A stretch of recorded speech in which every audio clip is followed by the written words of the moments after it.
ഈശോ മിശിഹായിക്ക് സ്തുതിയായിരിക്കട്ടെ. പ്രിയപ്പെട്ടവരെ, വചനം തിരുവചനം എന്ന ഈ ശുശ്രൂഷയിലേക്ക് നിങ്ങളെല്ലാവരെയും ഈശോയുടെ നാമത്തിൽ ഏറ്റവും സ്നേഹപൂർവ്വം സ്വാഗതം ചെയ്യുന്നു. ഈശോയും പിതാവുമായിട്ടുള്ള ബന്ധത്തിൻ്റെ 10 തലങ്ങളെക്കുറിച്ചാണ് നമ്മൾ ഈ ഭാഗത്ത് പഠിച്ചു തുടങ്ങുന്നത്. ഈ ഒരു പഠന പരമ്പരയെ നമുക്ക് പരിശുദ്ധ അമ്മയുടെ കരങ്ങളിലേക്ക് സമർപ്പിച്ചുകൊണ്ട് അമ്മയുടെ മടിയിലിരുന്ന് വചനം പഠിക്കാൻ ഞങ്ങളെ സഹായിക്കണമേ എന്ന് പ്രാർത്ഥിക്കാം. നമുക്കൊരുമിച്ച് ചൊല്ലാം. നന്മ നിറഞ്ഞ മറിയമേ സ്വസ്തി, കർത്താവ് അങ്ങയോടുകൂടെ സ്ത്രീകളിൽ അങ്ങ് അനുഗ്രഹിക്കപ്പെട്ടവളാകുന്നു. അമ്മയുടെ ഉദരത്തിൻ ഫലമായ ഈശോ അനുഗ്രഹിക്കപ്പെട്ടവനാകുന്നു. പരിശുദ്ധ മറിയമേ തമ്പുരാൻ്റെ അമ്മേ, പാപികളായ ഞങ്ങൾക്ക് വേണ്ടി ഇപ്പോഴും ഞങ്ങളുടെ മരണസമയത്തും തമ്പുരാനോട് അപേക്ഷിക്കണമേ. ആമേൻ. കഴിഞ്ഞ 10 എപ്പിസോഡുകളിൽ നമ്മൾ ധ്യാനിച്ചത്, നമ്മൾ പഠിച്ചത് പ്രാർത്ഥനയുടെ 10 ഫലങ്ങളെക്കുറിച്ചായിരുന്നു. നമ്മൾ പറഞ്ഞു, പ്രാർത്ഥന നമ്മെ ദൈവവുമായിട്ടുള്ള ബന്ധത്തിലേക്ക് നയിക്കുന്നു. പ്രാർത്ഥന നമുക്ക് ദൈവസ്നേഹത്തെക്കുറിച്ച് ബോധ്യം തരുന്നു. പ്രാർത്ഥന നമുക്ക് ജീവിതത്തെക്കുറിച്ചുള്ള നമ്മുടെ ചോദ്യങ്ങൾക്ക്, ദൈവത്തെക്കുറിച്ചുള്ള നമ്മുടെ ചോദ്യങ്ങൾക്ക് നമുക്ക് ഉത്തരം തരുന്നു. പ്രാർത്ഥന നമുക്ക് നമ്മുടെ ജീവിതത്തിൻ്റെ ദിശ കണ്ടെത്താൻ നമ്മെ സഹായിക്കുന്നു. ഞാൻ എന്ത് ചെയ്യണം, എങ്ങോട്ട് പോകണം. പ്രാർത്ഥന നമുക്ക് പ്രലോഭനങ്ങളെ അതിജീവിക്കാനുള്ള ശക്തി തരുന്നു.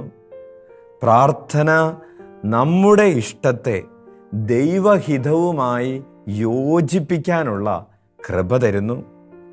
പ്രാർത്ഥന 7ാമതായി ദൈവഹിതം അംഗീകരിക്കാൻ നമ്മെ സഹായിക്കുന്നു. 8ാമതായി പ്രാർത്ഥന അത്ഭുതങ്ങൾ പ്രവർത്തിക്കുന്നു. 9ാമതായി പ്രാർത്ഥന നമുക്ക് പരിശുദ്ധാത്മാവിൻ്റെ നിറവും അഭിഷേകവും തരുന്നു. 10ാമതായി പ്രാർത്ഥന നമ്മെ ക്രിസ്തുവിനെ പോലെ ആയിത്തീരാൻ സഹായിക്കുന്നു. ഈ 10 കാര്യങ്ങളെക്കുറിച്ചുള്ള വളരെ ഡീറ്റെയിൽഡ് ആയിട്ടുള്ളൊരു പഠനമായിരുന്നു നമ്മൾ കഴിഞ്ഞ 10 എപ്പിസോഡുകളിൽ നടത്തിയത്. പ്രാർത്ഥന നമ്മെ ക്രിസ്തുവിനെ പോലെ ആക്കി തീർക്കുന്നു എന്ന് പറഞ്ഞാണ് നമ്മൾ ആ പഠനം കൺക്ലൂഡ് ചെയ്തത്. നമ്മൾ ഇപ്പോൾ വീണ്ടും ആരംഭിക്കുന്നത്, ക്രിസ്തുവിനെ പോലെ നമ്മളായി തീരുക എന്ന് പറഞ്ഞാൽ അത് എന്താണ്? അതിൻ്റെ ഒരു 1ാമത്തെ തലം, ഈശോയെ പോലെ ആയിത്തീരുക എന്ന് പറയുന്നതിൻ്റെ ഒരു 1ാം തലം ഈശോയും പിതാവുമായിട്ടുള്ള ബന്ധത്തിൻ്റെ തലമാണ്. ഈശോയെ പോലെ ആയിത്തീരുന്നവർ, ഈശോ എപ്രകാരമാണോ പിതാവുമായി ബന്ധത്തിലായിരുന്നത്, ആ ബന്ധത്തെ അനുകരിക്കുന്നവരാകണം. 1ാമത്തെ തലം. 2ാമത്തെ തലം, ഈശോ എപ്രകാരമാണോ മനുഷ്യനുമായി, മനുഷ്യ സമൂഹവുമായി, തൻ്റെ സഹജീവികളുമായി ബന്ധത്തിലായിരുന്നത്, ഇടപെട്ടിരുന്നത്, അതുപോലെ ആയിത്തീരണം. പ്രാർത്ഥന ഈ 2 അഭിഷേകവും 2 കൃപകളും നമുക്ക് തരും. നമ്മെ ഈശോയും പിതാവും ആയിട്ടുള്ള ബന്ധത്തിൽ എപ്രകാരമായിരുന്നു ഈശോ, അതുപോലെ നമ്മെ ആക്കി തീർക്കും. എപ്രകാരമായിരുന്നു ഈശോയ്ക്ക് സഹജീവികളോടുണ്ടായിരുന്ന സ്നേഹവും കരുതലും ഇടപെടലുകളും, അതുപോലെ നമ്മെ ആക്കി തീർക്കും. അപ്പോൾ നമ്മൾ ഇപ്പോൾ ആരംഭിക്കുന്ന ഈ പഠനം, എപ്രകാരമാണ് ഈശോ പിതാവുമായി ബന്ധത്തിലായിരുന്നത്, ഇടപെട്ടിരുന്നത് എന്നതിൻ്റെ ഒരു 10 തലങ്ങളാണ്. 1ാമതായി, ഈശോ പിതാവിനെ അനുകരിക്കുകയും പ്രതിഫലിപ്പിക്കുകയും ചെയ്തു എന്നതാണ്. ഈശോയും പിതാവുമായുള്ള ബന്ധത്തിൻ്റെ 1ാമത്തെ ഒരു ഘടകം, the first attribute of Jesus relationship with his father. Jesus reflected the father. ഈശോ പിതാവിനെ അനുകരിച്ചു, ഈശോ പിതാവിനെ പ്രതിഫലിപ്പിച്ചു. യോഹന്നാൻ്റെ സുവിശേഷം 5-ാം അധ്യായം 17ാമത്തെ തിരുവചനത്തിൽ നമ്മൾ വായിക്കുകയാണ്, എൻ്റെ പിതാവ് എപ്പോഴും പ്രവർത്തന നിരതനാണ്, ഞാനും പ്രവർത്തിക്കുന്നു. Hallelujah, hallelujah. ഈശോ പറയുകയാണ്, എൻ്റെ പിതാവ് എപ്പോഴും പ്രവർത്തന നിരതനാണ്. പിതാവിൻ്റെ സ്വഭാവം എന്ന് പറയുന്നത് എപ്പോഴും പ്രവർത്തിക്കുക എന്നുള്ളതാണ്. ഞാനും അങ്ങനെ തന്നെയാണ്. Hallelujah, hallelujah. യോഹന്നാൻ്റെ സുവിശേഷം 5-ാം അധ്യായം 19-ാമത്തെ തിരുവചനം യേശു പറഞ്ഞു, സത്യം സത്യമായി ഞാൻ നിങ്ങളോട് പറയുന്നു, പിതാവ് ചെയ്ത് കാണുന്നതല്ലാതെ പുത്രന് സ്വന്തം ഇഷ്ടമനുസരിച്ച് ഒന്നും പ്രവർത്തിക്കുവാൻ സാധിക്കുകയില്ല. എന്നാൽ പിതാവ് ചെയ്യുന്നതെല്ലാം അപ്രകാരം തന്നെ പുത്രനും ചെയ്യുന്നു. Praise the Lord, hallelujah. യേശു പറയുന്നു, യോഹന്നാൻ 5:19, സത്യം സത്യമായി ഞാൻ നിങ്ങളോട് പറയുന്നു, പിതാവ് ചെയ്ത് കാണുന്നതല്ലാതെ പുത്രന് സ്വന്തം ഇഷ്ടമനുസരിച്ച് ഒന്നും പ്രവർത്തിക്കാൻ സാധിക്കുകയില്ല. എന്നാൽ പിതാവ് ചെയ്യുന്നതെല്ലാം അപ്രകാരം തന്നെ പുത്രനും ചെയ്യുന്നു. അതായത് പുത്രൻ്റെ പ്രവർത്തികളെല്ലാം പിതാവിൻ്റെ പ്രവർത്തികളുടെ ഒരു റിഫ്ലക്ഷനാണ് എന്നാണ് ഈശോ പറയുന്നത്. ഈശോ പിതാവിനെ പ്രതിഫലിപ്പിക്കുകയാണ്. അതുകൊണ്ടാണ് യോഹന്നാൻ്റെ സുവിശേഷം 14-ാം അധ്യായം 8 മുതൽ 10 വരെയുള്ള തിരുവചനങ്ങളിൽ നമ്മൾ ഇപ്രകാരം വായിക്കുകയാണ്. ഫിലിപ്പോസ് പറഞ്ഞു, കർത്താവേ, പിതാവിനെ ഞങ്ങൾക്ക് കാണിച്ചു തരിക, ഞങ്ങൾക്ക് അത് മതി. അപ്പോൾ യേശു മറുപടി പറയുകയാണ്, ഇക്കാലം എത്രയും ഞാൻ നിങ്ങളോട് കൂടെ ഉണ്ടായിരുന്നിട്ടും ഫിലിപ്പോസേ, നീ എന്നെ അറിയുന്നില്ലേ? എന്നെ കാണുന്നവൻ പിതാവിനെ കാണുന്നു. പിന്നെ പിതാവിനെ ഞങ്ങൾക്ക് കാണിച്ച് തരിക എന്ന് നീ പറയുന്നതെങ്ങനെ? ഞാൻ പിതാവിലും പിതാവ് എന്നിലുമാണെന്ന് നീ വിശ്വസിക്കുന്നില്ലേ? ഞാൻ നിങ്ങളോട് പറയുന്ന വാക്കുകൾ സ്വമേധയാ പറയുന്നതല്ല, പ്രത്യുത എന്നിൽ വസിക്കുന്ന പിതാവ് തൻ്റെ പ്രവർത്തികൾ ചെയ്യുകയാണ്. ഈശോ കോൺഫിഡൻസോടുകൂടെ പറയുകയാണ്, എൻ്റെ പ്രവർത്തികൾ അതെൻ്റെ പ്രവർത്തികളല്ല, എൻ്റെ വാക്കുകൾ എൻ്റെ വാക്കുകളല്ല. എന്നിൽ വസിക്കുന്ന പിതാവാണ് എൻ്റെ അധരത്തിലൂടെ സംസാരിക്കുന്നത്. എന്നിൽ വസിക്കുന്ന പിതാവാണ് എൻ്റെ കരങ്ങളിലൂടെ പ്രവർത്തിക്കുന്നത്. അതായത് I am only a reflection of my father. പിതാവിനെ പ്രതിഫലിപ്പിക്കുക, പിതാവിനെ അനുകരിക്കുക, അതാണ് എൻ്റെ ദൗത്യം. ഈശോ പറയുന്നു, അതുകൊണ്ട് എന്നെ കാണുന്നവൻ പിതാവിനെ കാണുന്നു. Hallelujah, hallelujah.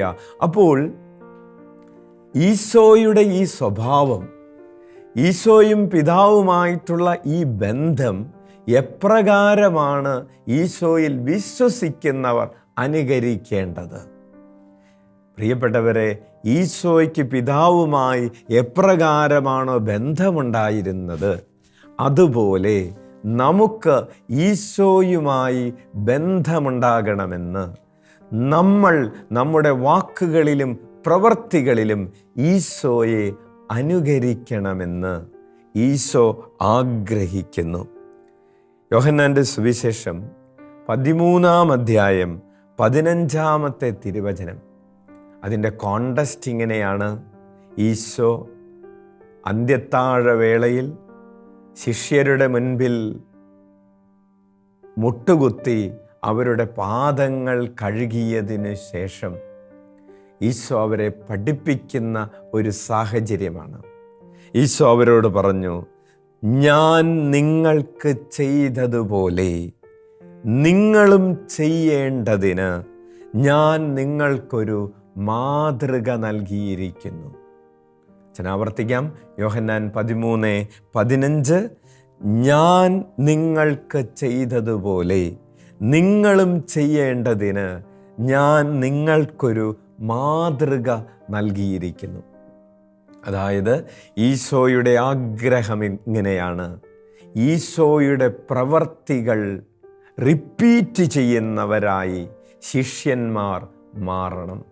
ഈശോയുടെ പ്രവർത്തികൾ തുടരുന്നവരായി, പ്രതിഫലിപ്പിക്കുന്നവരായി, ഈശോയുടെ പ്രവർത്തികളെ അനുകരിക്കുന്നവരായി തൻ്റെ അനുഗാമികൾ മാറണം.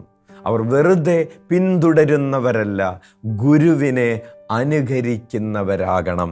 Hallelujah, hallelujah. അതുകൊണ്ടാണ് മത്തായിയുടെ സുവിശേഷം 11-ാം അധ്യായം 28 മുതൽ 30 വരെയുള്ള തിരുവചനങ്ങളിൽ നമ്മളിങ്ങനെ വായിക്കുന്നത്. ഈശോ ക്ഷണിക്കുകയാണ്, ആളുകളെ തൻ്റെ അടുക്കലേക്ക് വരാൻ ഈശോ ആഹ്വാനം ചെയ്യുകയാണ്. എന്തിനു വേണ്ടിയിട്ടാണ്? തന്നിൽ നിന്ന് പഠിച്ച് താനായിരിക്കുന്നത് പോലെ ജീവിക്കുന്നതിന് വേണ്ടിയാണ് ഈശോ തൻ്റെ അടുക്കലേക്ക് ആളുകളെ വിളിക്കുന്നത്. വചനം നമുക്കിങ്ങനെ വായിക്കാം. മത്തായിയുടെ സുവിശേഷം 11-ാം അധ്യായം 28 മുതലുള്ള തിരുവചനങ്ങൾ. അധ്വാനിക്കുന്നവരും ഭാരം വഹിക്കുന്നവരുമായ നിങ്ങളെല്ലാവരും എൻ്റെ അടുക്കൽ വരുവിൻ, ഞാൻ നിങ്ങളെ ആശ്വസിപ്പിക്കാം. എൻ്റെ അടുക്കലേക്ക് വരുവിൻ. ഞാൻ ശാന്തശീലനും വിനീത ഹൃദയനുമാകയാൽ എൻ്റെ നുകം വഹിക്കുകയും എന്നിൽ നിന്ന് പഠിക്കുകയും ചെയ്യുവിൻ. ഈ വചനത്തിൻ്റെ സോൾ എന്ന് പറയുന്ന വാക്കതാണ്. നിങ്ങൾ എൻ്റെ അടുക്കൽ വരിക, എന്നിൽ നിന്ന് പഠിക്കുക. എപ്രകാരമാണ് എൻ്റെ ഹൃദയമെന്ന്, എപ്രകാരമാണ് എൻ്റെ രീതികളെന്ന് എന്നിൽ നിന്ന് പഠിക്കുക. അപ്പോൾ നിങ്ങൾക്ക് ആശ്വാസം ലഭിക്കും. ഒരു മനുഷ്യന് സ്വർഗീയമായൊരാശ്വാസം ലഭിക്കണമെങ്കിൽ, നിത്യമായൊരാശ്വാസം ലഭിക്കണമെങ്കിൽ അവൻ ഈശോയിൽ നിന്ന് പഠിച്ച് ഈശോയെ പോലെയാകണം. ഒരു മനുഷ്യൻ ഈശോയെ പോലെ ആകുന്നതുവരെ, പ്രിയപ്പെട്ടവരെ, അവൻ ആശ്വാസം ലഭിക്കുകയില്ല. അവന് നിത്യതയുടെ കംഫോർട്ട് ലഭിക്കണമെങ്കിൽ, ഒരാൾക്ക് നിത്യതയുടെ കൺസലേഷൻ ലഭിക്കണമെങ്കിൽ അവൻ്റെ ഹൃദയം ഈശോയുടെ ഹൃദയം പോലെ, അവളുടെ ഹൃദയം ഈശോയുടെ ഹൃദയം പോലെ ആയിത്തീരണം. ഈശോ പറയുകയാണ്, എൻ്റെ നുകം വഹിക്കാൻ എളുപ്പമുള്ളതും ചുമട് ഭാരം കുറഞ്ഞതുമാണ്. Hallelujah, hallelujah. പറഞ്ഞു വരുന്നത് ഈശോയുടെ ആഗ്രഹമാണ്, ഈശോയുടെ പ്രതീക്ഷയാണ്, ഈശോയുടെ സ്വപ്നമാണ്.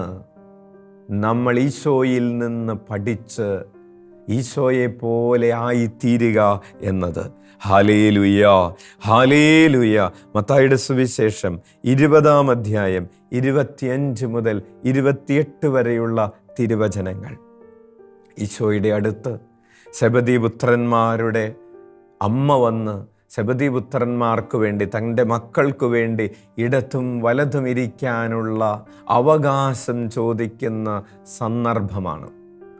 അങ്ങനെ ഇടത്തും വലതും ഇരിക്കാനുള്ള അവകാശം ചോദിച്ച അമ്മയോടും മക്കളോടും ഈശോ പറഞ്ഞു, നിങ്ങൾ എൻ്റെ രാജ്യത്തിൽ പങ്കുകാരാകും, പക്ഷെ ഇടതും വലതും ഇരിക്കാനുള്ള അവകാശം പിതാവാണ് നൽകുന്നത്. അതാർക്കു വേണ്ടി പിതാവ് നിശ്ചയിച്ചിരിക്കുന്നു, അത് അവർക്ക് നൽകപ്പെടും. ഇതൊക്കെ കേട്ട് കഴിഞ്ഞപ്പോൾ മറ്റു ശിഷ്യർക്ക് ഈ 2 പേരോട് അമർഷം തോന്നി. ആ ഒരു പശ്ചാത്തലത്തിൽ ഈശോ അവരെ പഠിപ്പിച്ചുകൊണ്ട് പറയുകയാണ്. യേശു അവരെ അടുത്തു വിളിച്ച് ഇപ്രകാരം പറഞ്ഞു, വിജാതീയരുടെ ഭരണകർത്താക്കൾ അവരുടെ മേൽ യജമാനത്വം പുലർത്തുന്നുവെന്നും അവരുടെ പ്രമാണികൾ അവരുടെ മേൽ അധികാരം പ്രയോഗിക്കുന്നുവെന്നും നിങ്ങൾക്കറിയാമല്ലോ.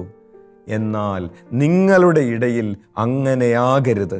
നിങ്ങളിൽ വലിയവനാകാൻ ആഗ്രഹിക്കുന്നവൻ നിങ്ങളുടെ ശുശ്രൂഷകനും, നിങ്ങളിൽ ഒന്നാമനാകാൻ ആഗ്രഹിക്കുന്നവൻ നിങ്ങളുടെ ദാസനുമായിരിക്കണം. എന്നിട്ട് ഈശോ പറയുകയാണ്, ഞാൻ എങ്ങനെയാണെന്ന് ഈശോ പരിചയപ്പെടുത്തി കൊടുക്കുകയാണ്. ശുശ്രൂഷിക്കപ്പെടാനല്ല, ശുശ്രൂഷിക്കാനും അനേകരുടെ മോചനദ്രവ്യമായി സ്വജീവൻ കൊടുക്കാനും മനുഷ്യപുത്രൻ വന്നിരിക്കുന്നതുപോലെ തന്നെ.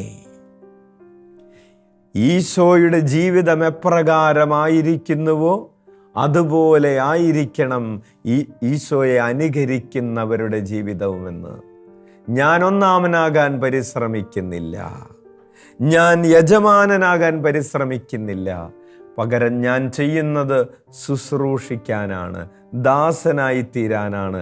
എൻ്റെ കൂടെയുള്ളവരും അതുപോലെ തന്നെ ആയിത്തീരണം. Hallelujah, hallelujah, hallelujah. അതുപോലെ തന്നെ യോഹന്നാന്റെ സുവിശേഷം 15-ാം അധ്യായം 12-ാമത്തെ തിരുവചനത്തിലും ഈശോ പറയുകയാണ്, നിങ്ങൾ എന്നെ അനുകരിക്കുക, എൻ്റെ സ്നേഹത്തെ അനുകരിക്കുക. യോഹന്നാൻ 15:12. ഇതാണ് എൻ്റെ കൽപ്പന, ഞാൻ നിങ്ങളെ സ്നേഹിച്ചതുപോലെ നിങ്ങളും പരസ്പരം സ്നേഹിക്കണം. Hallelujah, hallelujah. ഈശോ പറയുന്നു, ഞാൻ നിങ്ങളെ സ്നേഹിച്ചതുപോലെ നിങ്ങളും സ്നേഹിക്കണം. നിങ്ങളുടെ സ്നേഹമെന്ന് പറയുന്നത് എൻ്റെ സ്നേഹത്തിൻ്റെ അനുകരണമാകണം, എൻ്റെ സ്നേഹത്തിൻ്റെ പ്രതിഫലനമാകണം. പിതാവിൻ്റെ സ്നേഹത്തിൻ്റെ പ്രതിഫലനമായി ഈശോ മാറിയതുപോലെ ഈശോയുടെ സ്നേഹത്തിൻ്റെ പ്രതിഫലനമായി, അനുകരണമായി നമ്മുടെ സ്നേഹം മാറണം. Hallelujah, hallelujah, hallelujah. യോഹന്നാന്റെ സുവിശേഷം 17-ാം അധ്യായം 16-18 തിരുവചനങ്ങൾ ഈശോ പറയുന്നു, ഞാൻ ലോകത്തിൻ്റേതല്ലാത്തതുപോലെ അവരും ലോകത്തിൻ്റേതല്ല. ഈശോയുടെ ഐഡൻറ്റിറ്റി എന്താണോ അത് തന്നെയാണ് ശിഷ്യൻ്റെയും ഐഡൻറ്റിറ്റി. അങ്ങനെ ലോകത്തിലേക്ക് അയച്ചതുപോലെ ഞാനും അവരെ ലോകത്തിലേക്ക് അയച്ചിരിക്കുന്നു. പിതാവ് പുത്രനെ അയച്ചു, അതുപോലെ തന്നെ പുത്രൻ തൻ്റെ ശിഷ്യരെ, നമ്മെ ഓരോരുത്തരെയും ലോകത്തിലേക്ക് അയക്കുകയാണ്. അതായത് ഈശോയുടെ ദൗത്യത്തിൻ്റെ തുടർച്ചയാണ് ഓരോ ക്രിസ്ത്യാനിയും ഈ ഭൂമിയിൽ പൂർത്തീകരിച്ചു കൊണ്ടിരിക്കുന്നത്. നമ്മൾ ഓരോരുത്തരും ചെയ്തുകൊണ്ടിരിക്കുന്ന അല്ലെങ്കിൽ ചെയ്യേണ്ടിയിരിക്കുന്ന പ്രവൃത്തി എന്ന് പറയുന്നത് ഈശോയുടെ പ്രവൃത്തി തന്നെയാണ് എന്ന് ചുരുക്കം. അതാണ് ഈശോ പറയുന്നത്, പിതാവേ, അങ്ങ് എന്നെ ലോകത്തിലേക്ക് അയച്ചതുപോലെ തന്നെ ഞാൻ അവരെയും ലോകത്തിലേക്ക് അയക്കുന്നു. Hallelujah, hallelujah, hallelujah. മത്തായിയുടെ സുവിശേഷം 16-ാം അധ്യായം 24-25 തിരുവചനങ്ങളിൽ ഈശോ പറയുകയാണ്, എന്നെ അനുഗമിക്കാൻ ആഗ്രഹിക്കുന്നവൻ സ്വയം പരിത്യജിച്ച് കുരിശുമെടുത്ത് അനുഗമിക്കട്ടെ. കാരണം എന്താണ്? ഞാൻ കുരിശുമെടുത്തുകൊണ്ടാണ് മുന്നോട്ട് പോകുന്നത്. എൻ്റെ പിറകെ വരുന്നവൻ കുരിശുമെടുത്ത് അനുഗമിക്കട്ടെ. സ്വന്തം ജീവൻ രക്ഷിക്കാൻ ആഗ്രഹിക്കുന്നവൻ അത് നഷ്ടപ്പെടുത്തും. എന്നാൽ ആരെങ്കിലും എനിക്ക് വേണ്ടി സ്വജീവൻ നഷ്ടപ്പെടുത്തിയാൽ അത് കണ്ടെത്തും. Hallelujah, hallelujah. ഗുരു കുരിശ് വഹിച്ചുകൊണ്ട് മുന്നോട്ട് പോകുന്നുണ്ടെങ്കിൽ ശിഷ്യൻ പിറകെ കുരിശ് വഹിച്ചുകൊണ്ട് പിറകെ ചെല്ലണം. ആരെങ്കിലും എന്നെ അനുഗമിക്കാൻ ആഗ്രഹിക്കുന്നെങ്കിൽ അവൻ തന്നെ പരിത്യജിച്ച് കുരിശുമെടുത്ത് എന്നെ അനുഗമിക്കട്ടെ. ഈശോ തന്നെ ശൂന്യനാക്കിയതുപോലെ ഈശോയെ അനുകരിക്കുന്നവരും അതുപോലെ തന്നെ, ഈശോയെ അനുഗമിക്കുന്നവരും ഈശോയിൽ വിശ്വസിക്കുന്നവരും അതുപോലെ തന്നെ ആകണമെന്ന് ഈശോ ആഗ്രഹിക്കുന്നു. അതുകൊണ്ട് പൗലോസ് പറയുകയാണ്, ഗലാത്യർക്ക് എഴുതിയ ലേഖനം 4-ാം അധ്യായം 19-ാമത്തെ തിരുവചനം. പൗലോസ് വചനമൊക്കെ പ്രഘോഷിച്ച് ഈ സഭാ സമൂഹത്തിന് വേണ്ടി ദാഹിച്ച് പ്രാർത്ഥിച്ചത് എന്തിനു വേണ്ടിയിട്ടായിരുന്നു? പൗലോസ് പറയുന്നു, എൻ്റെ കുഞ്ഞുമക്കളെ, ക്രിസ്തു നിങ്ങളിൽ രൂപപ്പെടുന്നത് വരെ വീണ്ടും ഞാൻ നിങ്ങൾക്ക് വേണ്ടി ഈറ്റുനോവ് അനുഭവിക്കുന്നു. ഗലാത്യർക്ക് എഴുതിയ ലേഖനം 4-ാം അധ്യായം 19-ാമത്തെ തിരുവചനം. എൻ്റെ കുഞ്ഞുമക്കളെ, ക്രിസ്തു നിങ്ങളിൽ രൂപപ്പെടുന്നതുവരെ വീണ്ടും ഞാൻ നിങ്ങൾക്ക് വേണ്ടി ഈറ്റുനോവ് അനുഭവിക്കുന്നു. പൗലോസിൻ്റെ ആത്മാവിലുള്ളൊരു പ്രസവ വേദന വിശ്വാസികളിൽ ആരോടൊക്കെയാണോ താൻ വചനം പ്രഘോഷിച്ചത് അവരിലൊക്കെ ക്രിസ്തു ചൈതന്യം വളരണം, ക്രിസ്തു രൂപപ്പെടണം. തന്നെക്കുറിച്ച് തന്നെ പൗലോസ് പറഞ്ഞത് ഗലാത്യർക്ക് എഴുതിയ ലേഖനം 2-ാം അധ്യായം 20-ാമത്തെ തിരുവചനമാണ്. ഞാൻ എന്തായി തീർന്നിരിക്കുന്നു എന്ന് പൗലോസ് പറയുകയാണ്. ഞാൻ ക്രിസ്തുവിനോട് കൂടെ ക്രൂശിതനായിരിക്കുന്നു.